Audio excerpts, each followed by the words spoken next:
Assalamualaikum warahmatullahi wabarakatuh. Selamat pagi anak-anak, selamat berjumpa kembali pada pembelajaran seni budaya. Anak-anak, sebelum kita mulai, marilah kita berdoa terlebih dahulu. Berdoa dimulai. Berdoa selesai. Sebelum kita lanjutkan materi pembelajaran kali ini, saya perlu ingatkan anak-anak untuk selalu menjaga kesehatan dengan menjalankan protokol kesehatan. Baiklah anak-anak, pada pertemuan kali ini kita akan membahas tentang menggambar ilustrasi. KD 3.2 gambar ilustrasi kelas 8 semester ganjil. Adapun kompetensi intinya adalah memahami konsep dan prosedur menggambar ilustrasi. 4.2 menggambar ilustrasi dengan teknik manual dan digital. Selanjutnya adalah tujuan pembelajaran. Setelah menyimak video ini, siswa nanti diharapkan mampu yang pertama menjelaskan program atau pengertian gambar ilustrasi dengan tepat. Yang kedua, menjelaskan macam-macam jenis gambar ilustrasi. Yang ketiga, menyebutkan teknik membuat gambar ilustrasi. Yang keempat, menyebutkan alat dan bahan dalam membuat gambar ilustrasi. Yang kelima adalah menjelaskan prosedur menggambar ilustrasi. Kita lanjutkan anak-anak, kita mulai dari pengertian gambar ilustrasi. Gambar ilustrasi berasal dari bahasa Belanda, ilustrasi, yang berarti menerangkan atau memperjelas, dari bahasa Inggris illustration, artinya karya gambar, foto atau lukisan. Jadi gambar ilustrasi adalah seni rupa dua dimensi berupa gambar, foto, atau kombinasi dari keduanya, berwarna atau hitam putih, yang berfungsi untuk, yang pertama adalah menjelaskan suatu peristiwa, yang kedua menjelaskan suatu naskah tertulis, yang ketiga adalah menceritakan suatu karangan, dan yang keempat menghiasi halaman buku, majalah, dan surat kabar. Yang kedua adalah objek gambar ilustrasi. Objek gambar ilustrasi yang pertama adalah manusia. Untuk dapat menggambar tokoh manusia yang baik, kita perlu mengetahui dan menguasai proporsi dan anatomi tubuh manusia. Proporsi artinya perbandingan perbagian dengan keseluruhan. Sedangkan anatomi adalah kedudukan struktur tulang dan otot yang menentukan besar kecilnya, cekung cembungnya, menonjol atau tidaknya tubuh manusia, sehingga menentukan bentuk keseluruhan tubuh. Yang kedua adalah gambar tumbuh-tumbuhan.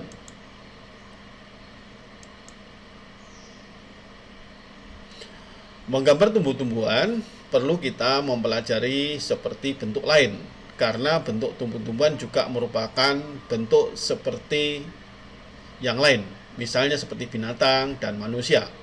Pelaksanaan menggambar tumbuh-tumbuhan juga memerlukan pertolongan, mengingat masing-masing bentuk terdapat banyak tingkat kesulitan jika digambar tanpa menggunakan garis pertolongan.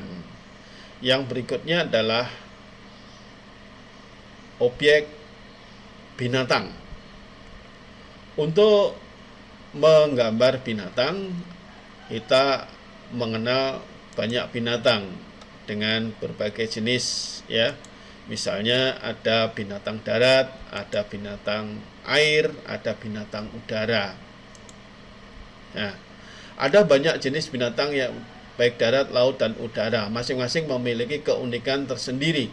Jika kita teliti lebih lanjut, maka tidak hanya berdasarkan tempat saja, misalnya darat, laut, dan udara, tetapi ada keunikan lain dari bentuk binatang. Ada binatang yang berkaki 2, ada binatang yang berkaki 4, ada binatang yang berkaki banyak. Untuk dapat menggambar binatang dengan baik, perlu juga kita menggunakan pertolongan. Misalnya menggambar burung atau menggambar ayam. Kita perlukan garis pertolongan, yaitu bentuk oval dan sebagainya. Selanjutnya menggambar alam benda. Alam benda ini adalah benda mati ya, benda yang ada di alam tapi benda mati. Untuk dapat menggambar alam benda dengan baik, perlu kita pelajari dengan mencontoh berbagai bentuk benda yang beraturan maupun yang tidak beraturan. Yang perlu kita perhatikan dalam menggambar alam benda adalah yang pertama, ketepatan bentuk. Yang kedua adalah ukuran perbandingan yang tepat. Yang ketiga adalah bagian bidang. Yang keempat komposisi, dan yang berikutnya adalah yang kelima, terjemahan bahan. Selanjutnya, fungsi dan jenis gambar ilustrasi. Yang pertama, ilustrasi sampul. Yang dimaksud dengan ilustrasi sampul atau cover adalah gambar ilustrasi yang diterapkan pada sampul buku atau majalah untuk memperjelas dan daya tarik buku atau majalah. Berikutnya, ilustrasi komik. Ilustrasi komik adalah gambar berseri yang menggambarkan suatu cerita yang biasanya disertai dengan teks penjelas. Berikutnya, ilustrasi cerita adalah gambar menghias suatu cerita yang bersifat fiksi atau non-fiksi. Berikutnya, ilustrasi iklan. Ilustrasi iklan merupakan unsur menggambar yang mempunyai tujuan tertentu. Tujuannya adalah memperkenalkan suatu hasil produk atau menarik perhatian banyak orang melalui gambar reklame atau iklan. Untuk mengenal dasar-dasar menggambar reklame atau iklan, cukuplah kita mengetahui beberapa hal. Yang pertama adalah bentuk huruf. Yang kedua, komposisi atau pembagian bidang. Yang ketiga adalah penerapan warna. Selanjutnya, ilustrasi dalam bentuk kartun. Ilustrasi dalam bentuk kartun adalah gambar yang hasil stilasi atau penggayaan tertentu dengan mengedepankan kesan lucu yang bertujuan untuk menghibur. Selanjutnya, ilustrasi karikatur. Yang dimaksud dengan ilustrasi karikatur adalah gambar sindiran atau kritik terhadap seseorang atau kelompok pada peristiwa tertentu. Penggambarannya karakter-karakter atau diri tertentu dari objek yang digambar. Berikutnya adalah ilustrasi vignette. Vignette adalah gambar untuk menghiasi ruangan yang kosong dari suatu publikasi yang berfungsi agar tidak menjenuhkan. Kita lanjutkan anak-anak. Berikutnya adalah teknik gambar ilustrasi. Teknik gambar ilustrasi. Teknik yang pertama adalah teknik outline. Teknik outline adalah cara menggambar secara global atau tidak detail dan hanya menggambarkan garis luarnya saja, sehingga terkesan datar karena tidak ada pengaturan gelap terang. Yang kedua, teknik arsir. Teknik arsir adalah cara menggambar dengan menggunakan arsir atau unsur garis yang terputus-putus yang digoreskan secara teratur dan berulang-ulang. Garis-garis saling menumpuk digunakan untuk mewujudkan efek gelap terang, volume, dan plastisitas. Berikutnya teknik pointillist atau teknik dot, yaitu cara mewujudkan gambar dengan menyusun titik-titik sehingga membentuk suatu objek tertentu. Kesan gelap dan terang ditentukan oleh jumlah titik dalam suatu area. Semakin banyak, semakin kuat kesan gelap terangnya. Selanjutnya, teknik scraper board adalah cara menggambar dengan menggoreskan bentuk-bentuk garis yang arahnya mengikuti volume objek. Garis-garis tidak saling menumpuk, tetapi dibuat saling sejajar, dan pada bagian yang gelap dibuat lebih rapat, sedangkan pada bagian yang terang garis dibuat agak renggang, sehingga tercapai plastisitas yang dikehendaki. Berikutnya adalah teknik halbstone. Teknik halbstone adalah cara menggambar dengan memanfaatkan efek transisi warna dari terang ke gelap dengan menggunakan tinta atau cat yang dibuat agak encer. Efek transisi warna tersebut digunakan untuk mencapai plastisitas yang diinginkan. Yang berikutnya teknik brush. Teknik goresan kering atau brush adalah cara menggambar dengan memanfaatkan tinta atau cat yang sengaja dibuat agak kering sehingga warna-warna ketika digoreskan tidak merata. Efek ini juga digunakan untuk membuat tekstur. Pada bagian yang terang digoreskan warna-warna terang, sedangkan pada bagian yang gelap digoreskan warna-warna yang tua dan berulang-ulang sehingga mencapai plastisitas yang diinginkan. Berikutnya, teknik siluet adalah cara menggambar dengan mewujudkan warna tunggal yang solid atau pekat. Biasanya warna hitam, tetapi tidak menutup kemungkinan menggunakan warna lain. Gambar yang dihasilkan dengan teknik ini hanya berupa bentuk global dengan warna tunggal. Objek seolah-olah diambil dari posisi yang berlawanan dengan arah datangnya sinar, sehingga terkesan bayangan. Berikutnya adalah teknik blok. Adalah cara menggambar dengan memanfaatkan warna secara blok tanpa menerapkan gradasi dan transisi sehingga terasa datar. Bagian yang satu dengan yang lain pada suatu objek ditunjukkan dengan perbedaan warna. Berikutnya teknik digital atau fotografi dan komputer adalah sistem operasional ibarat jiwa yang bersemayam di dalam suatu perangkat digital. Setiap gadget, baik telepon seluler, komputer, tablet, laptop, dan desktop,